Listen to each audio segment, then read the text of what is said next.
京大学2年の田口玲と申します。ペンちゃんって書いてるのは、先ほどの自己紹介にもあった通り、ペンギンがすごい好きなので、結構水族館とかが行くの好きで、大学の友達とかにも呼ばせているっていう風な形です。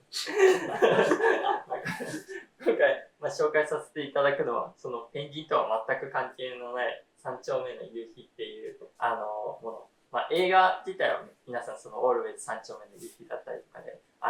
知ってらっしゃる方も多いのかなというふうに思っているんですけれども、その原作となるこの物語を紹介させていただきたいなというふうに思います。この漫画の面白いところっていうのが、そのなんか世界を救うヒーローだったりとか、なんかタイムスリップだったりとか、派手な魔法みたいなのは出てこないんですけど、ただなんか昭和30年代のすごい温かいストーリーっていうものが刻まれているっていうのが的にすごい面白いなっていうふうに思って今回紹介させていただきます。この漫画の主人公っていうものは特に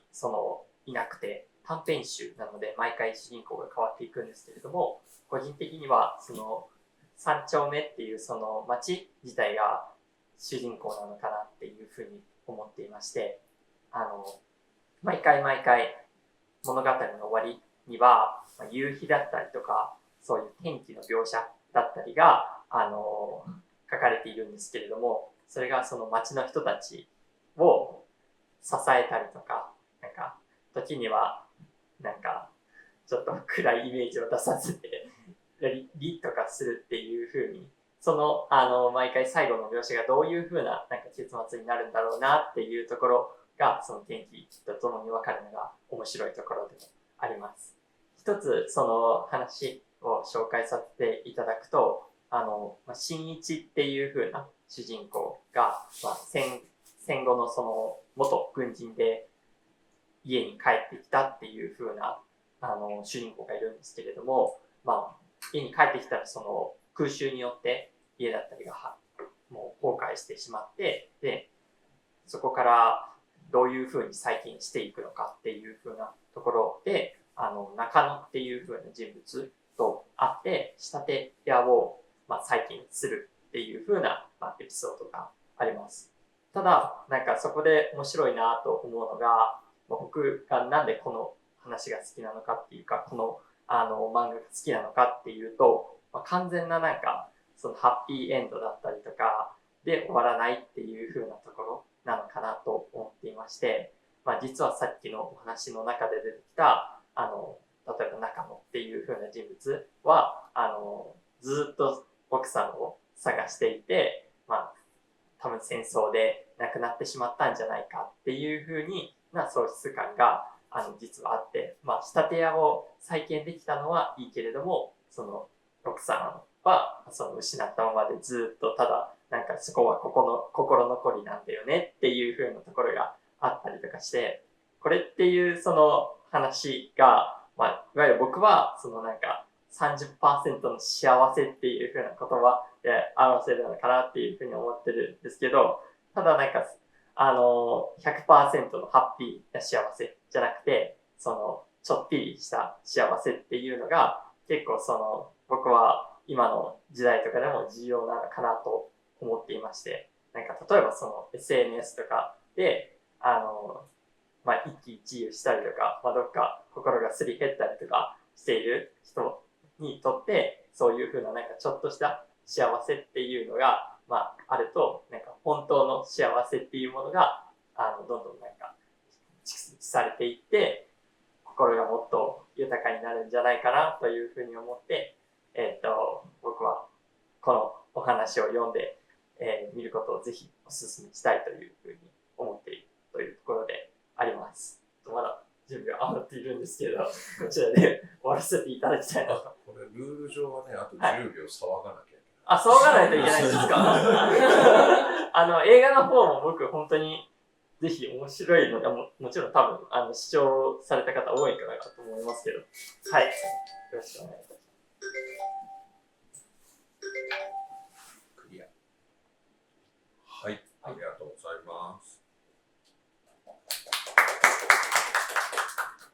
それでは質疑応答の時間に入りますが、はい、2分間ほど。はい。3丁目の夕日について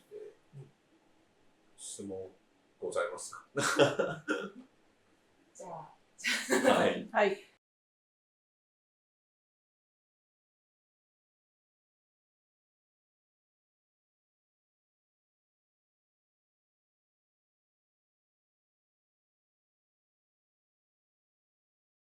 と、例えばそれこそ、その疲れている時だったりとかに、なんか疲れている時にいきなりそのインスタグラムだったりとかの幸せなエピソードを見ると心に来るものがあるんですよ、私は。その時になんかちょっとしたでもまあ幸せだから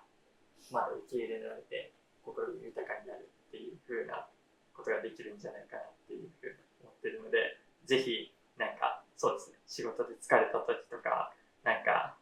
サークルの先輩にうざいこと言われたみたいな時に私は読んでいるんですけどその際に、はい、読んでみることをお勧めいたします。